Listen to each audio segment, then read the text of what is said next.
My guest today nearly drank himself to death. He's one of the founding members of Guns N' Roses, the rock band who became as well known for their bad behaviour as for their music. For Duff McKagan, that stopped when, as he put it, his pancreas exploded. It prompted him to sober up, go to university, and now, alongside his finance column for Playboy, he has his own wealth management firm. How does a bad boy of rock become a businessman?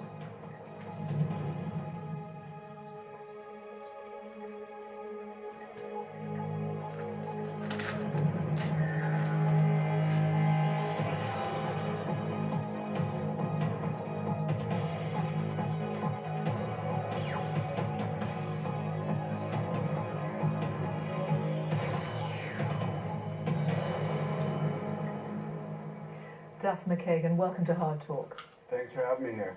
Now tell us about that moment, and I suppose it was the moment that in a sense saved you when your pancreas just gave up.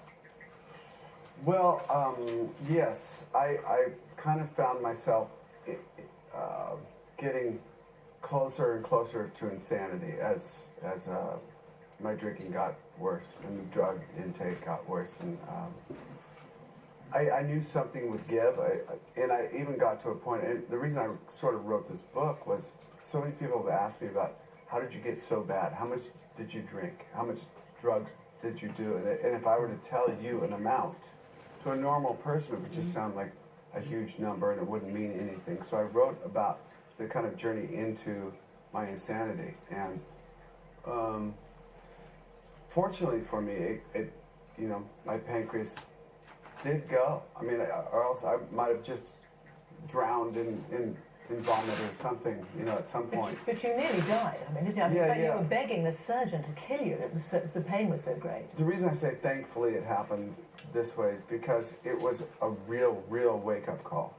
And I was given morphine and Librium for the Librium was for the alcohol withdrawal, but and the morphine was for the pain. But it was a gentle relapse off of alcohol, and I was in the hospital for a couple of weeks, and it gave me time in that hospital to really think about how I got there and how maybe some solutions coming up and visions of, I saw things in that hospital. My mom, I'm the last of 8 kids, my mother coming in, she had Parkinson's, her coming in and seeing her youngest son with tubes, running in and out of them. And I was on my deathbed, and she has Parkinson's, and I knew the order of things was absolutely wrong, right then and there.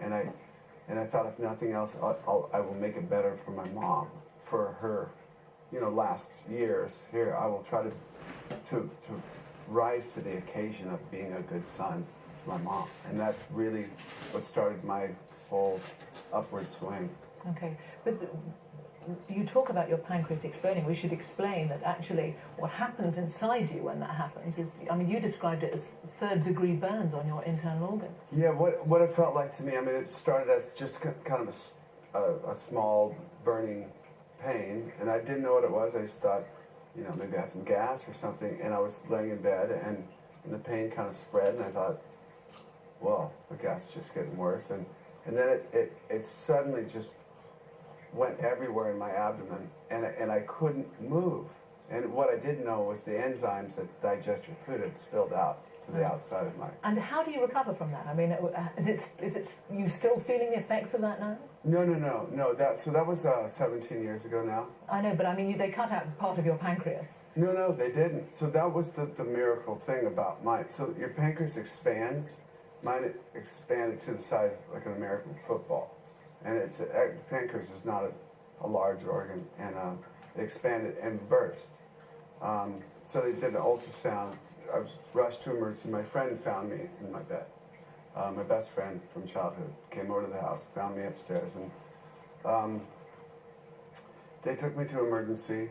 They shot I knew about the warm effects of opiates, and when they had the morphine in me and the pain didn't go away, that's when I knew I was in real trouble. They did an ultrasound. My pancreas was huge. A surgeon came and said, we're going to have to cut out part of your pancreas, and you'll be diabetic or dialysis or whatever. And that's when I asked. I said, just kill me. I mean, the pain was so bad. The morphine was doing nothing for it, and it was very real at that moment. Everything was very real. It happened, as you say, because of your drinking, and you say more people just don't understand. I mean, the actual quantity that you describe you as drinking as being, well, you moved on to wine, 10 bottles of wine a day. That's when I was trying to taper down, yeah. And that was, you swapped vodka for wine. A gallon of vodka, I went from a gallon of vodka, you know, give or take, many probably times give, a gallon of vodka a day to, I'll go to wine. I'll try to taper off. But I was drinking, 10 bottles of wine. And this is all during the time you're in Guns N' Roses. I mean, we're talking about years of abuse. Well, yeah, especially there's a good 2.5, 3 years in there that was pretty brutal for me. I was self-medicating panic attacks I'd had since my teenage years, and the thing is, you think, like for me, I thought, well, I'll deal with my panic attacks in a few months when I have time. Well, the band just kept picking up steam, and what I found out, and guess what, folks? Rarely do you life gets busy. Rarely do you get that time in a few months to deal with that thing that you're self-medicating right now. Okay. And I found that, booze could dampen down a panic attack really quick, and I found that out fairly early. Let's go back, because in 1986, and you describe this in your book, It's So Easy and Other Lies, which is basically, I mean, it's an autobiography, but you describe how one year, 1986, the band members of Guns N' Roses are in a one-room rented flat, just really no money. Yeah. They're pretty abysmal life. You're ransacking some of the girls who are sleeping with the guys. You're ransacking their handbags to take money. Some of you guys are selling drugs. It's a pretty low life for you. And yet within a year of that, you have this best-selling debut album of all time. Yeah. I mean, that change over a year must have been phenomenal. There is no how-to video or how-to manual for what happens in your life when a record, like our first record, finally did take off. We all played in bands before Guns N' Roses. We were used to doing like little punk rock tours and living sort of hand to mouth. It wasn't that abysmal to us. We were just living, and we had our band, and we believed in our band, and it was exciting. We were young men. We were 20 years old, barely men, barely, not even men, really.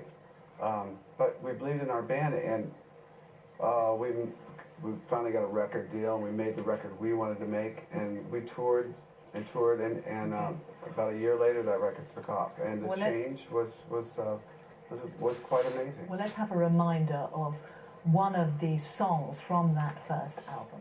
Okay.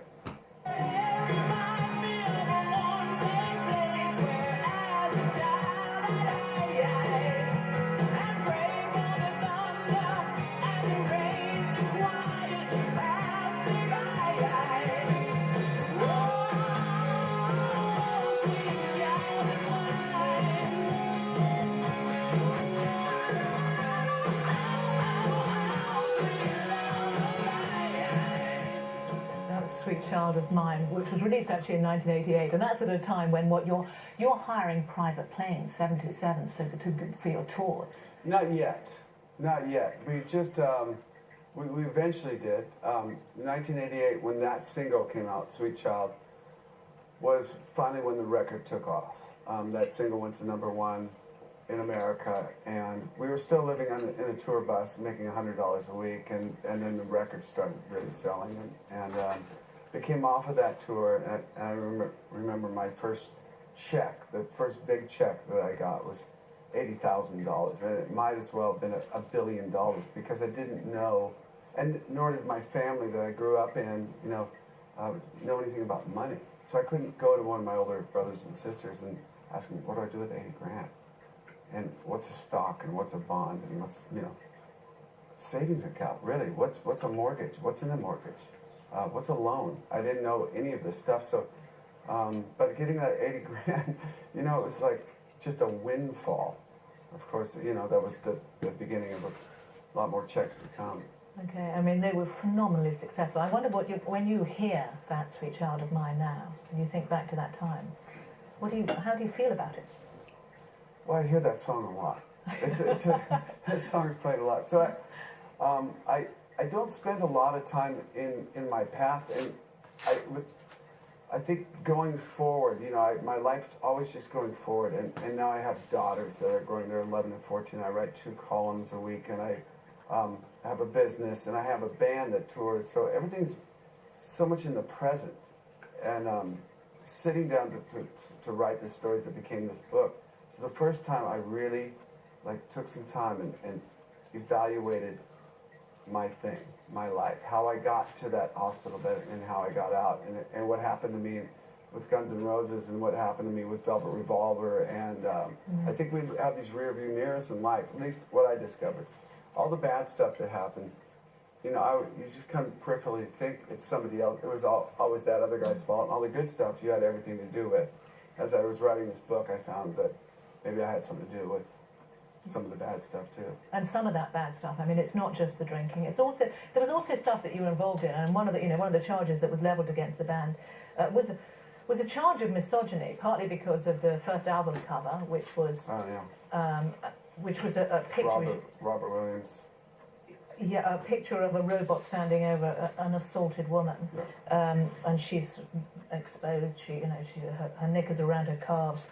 And you were criticised for that, but also for the lyrics of It's So Easy, which you picked up with the title for your book. I mean, there's one line in it, turn around, bitch, I got a use for you. I mean, when you look back at some of the stuff that you did then, are you guilty of misogyny? I wrote those lyrics for that song. So, I mean, you can come straight. It was very much a tongue-in-cheek song, not misogynist in any way. How do you explain it to your daughters? Because you've got teenage daughters now.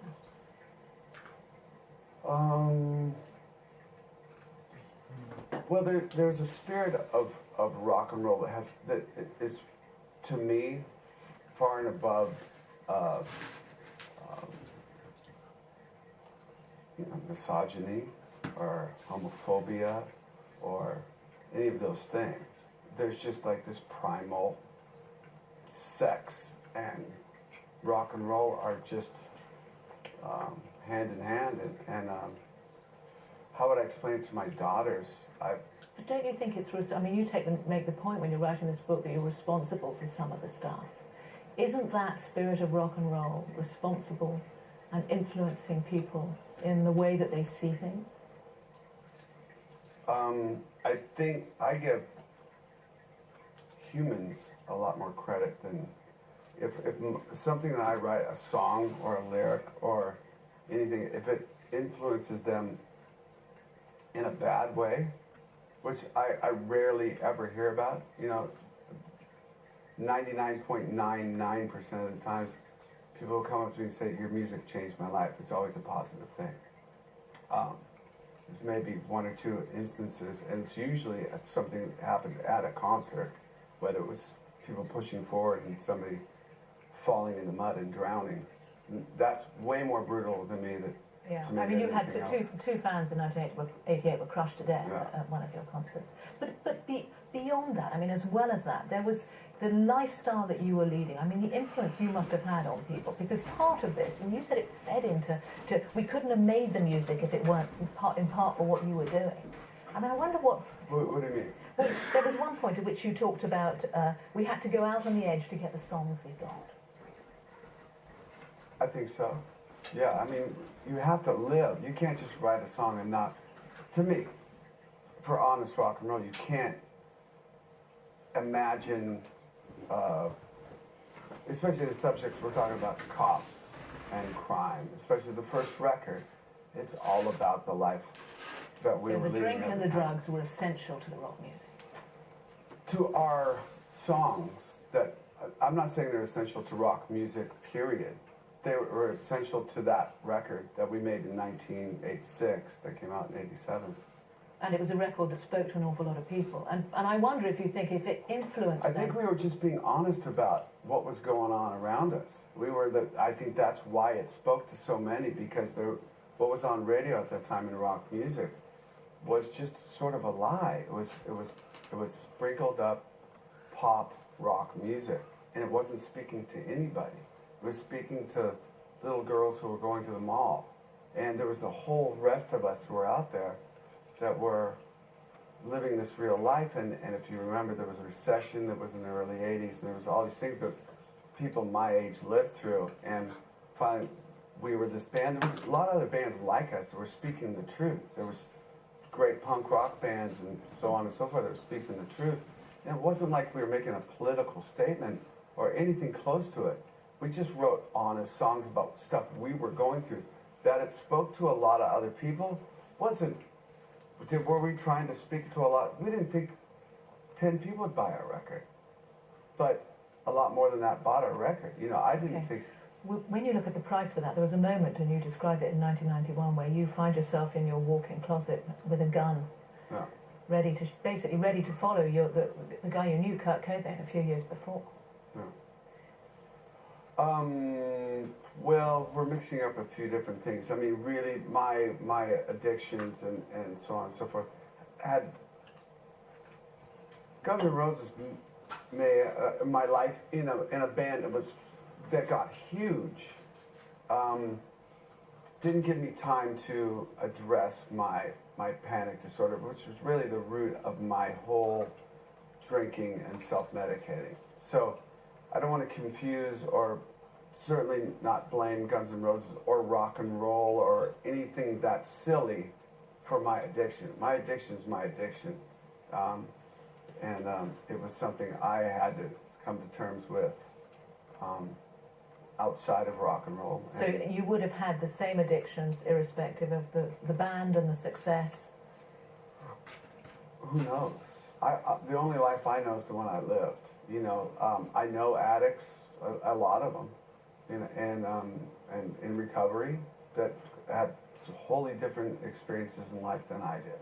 Completely different. Some that were stockbrokers, and some that were very successful and still are, and some that aren't. They were never successful, and who knows where addiction really comes from.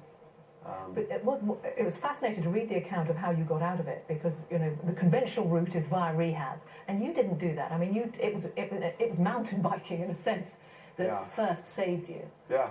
And that was what I mean. You shut yourself off in LA in your house on your own, and you just rode a bike. Yeah.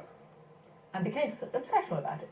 Well, I rode my bike because I mean, for the first few months I still had the shakes, and so riding the bike was the only thing. I didn't know anybody sober, so I didn't know anybody in those fellowships, those rooms we know about. That I know about now, but I just didn't know anybody there.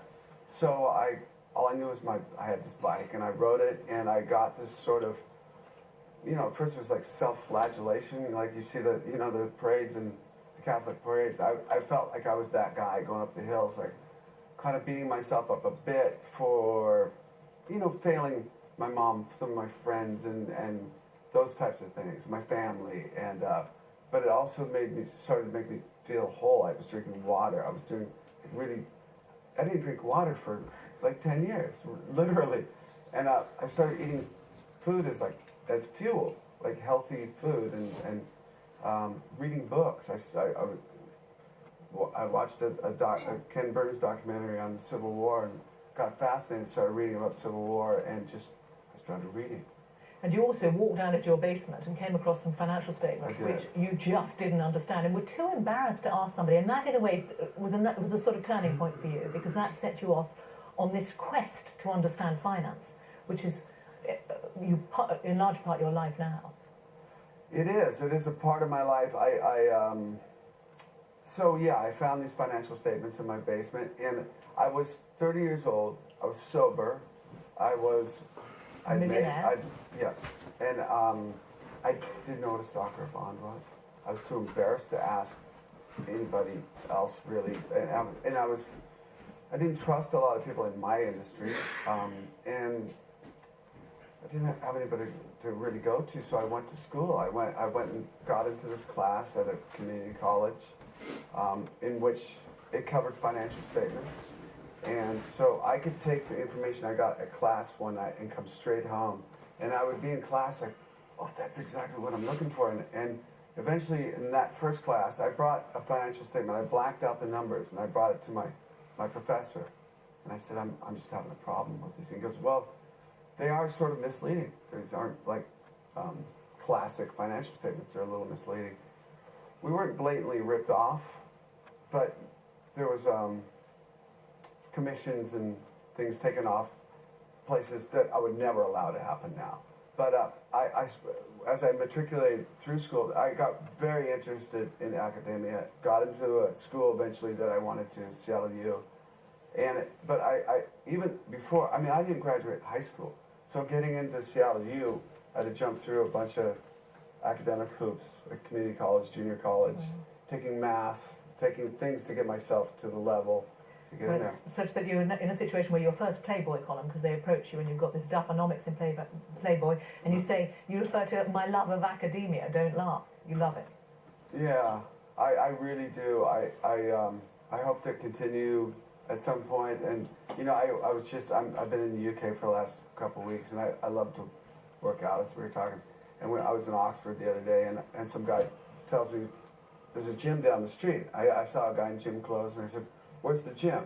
And he said, it's down the street. And it was the Oxford gym, Oxford University gym, and there I am on the campus working out in the gym, and I just love those places of higher learning. But my point is, I was in school taking math. I wasn't even in business school yet, and I started getting calls from my peers, fellow musicians, guys who were in my shoes, you know, who had made money, didn't know what it was, what to do with it. You don't want to make money in your 20s and 30s and be broke at 45 because you didn't know how money worked. And also because, as you've said, the whole industry is set up for managers. They're not going to say to their rock bands, you've only got 3 years of productive life. What manager's going to say that to their artist? Because that artist will say, oh yeah, I've only got 3 years. Well, I'll find the manager who tells me I have 10 or 20. Right. So managers will just kind of shy away from that. You sort of referred to your luck. You're in a situation now where you're healthy, you're clean, you turned your life around. There are others, people like Amy Winehouse, who didn't. Is there any way that somebody can be protected from and be saved, in a sense, stop what happened to her? No, you can't save anybody that's in a place that, you know, a person who doesn't want to help themselves. There's nothing you can do for them. And anybody that was around somebody like Amy Winehouse, who maybe feels guilty or whatever at this point, or us placing blame on a manager or whoever, well, you shouldn't have allowed her to do that. She's going to do it. Those people, you yourself, when you describe your own managers, you say if someone entrusted with the care of the band had actually cared about the health of any of us, Guns would have been pulled off the road and put into therapy years ago. A lot of my book, I see the humor in the story too. So when you read the words, excuse me, yeah, if a dialogue would have been started, perhaps, about, hey guys, but they're after the gold. What's that? You use the expression gold. They're after the gold. They're interested in the gold.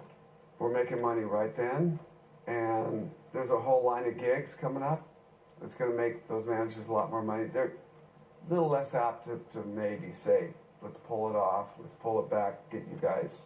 Maybe you guys can talk about getting healthy, duff, right? You know. So is there any chance that Guns N' Roses could? I mean, you've been nominated for the Rock and Roll Hall of Fame. Any chance of a reunion? Is there any chance? There's always a chance of anything in this life. There's a chance my daughter might think I'm not the nerdy dad that she thinks I am right now. In a year, she might think, my dad's cool. So who knows? You know, I know in this life, you don't know what's going to happen. I don't know what's going to happen next month in my life. So, Duff McKagan, thank you for coming. Okay, cool. Thanks. That was easy.